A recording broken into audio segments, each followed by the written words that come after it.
Ito ang GMA Regional TV News.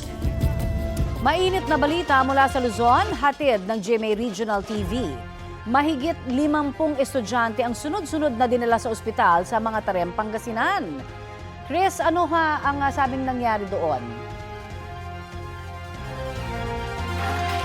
Connie, dinala sila sa ospital matapos mahilo at mahirapang huminga. May ilan pang nawala ng malay. Sa inilabas sa pahayag ng lokal na pamahalaan, lumalabas sa findings sa mga doktor na posibleng dahil yan sa heat exhaustion, hyperventilation pati na anxiety. Sa investigasyon ng pulisya, wala namang kemikal na nalanghap ang mga estudyante na nag-eensayo raw noon ng sayaw. Tiniyak naman ng Department of Education Region 1 na maganda ang ventilasyon sa mga classroom ng paaralan. Maayos na ang kalagayan ng mga estudyante.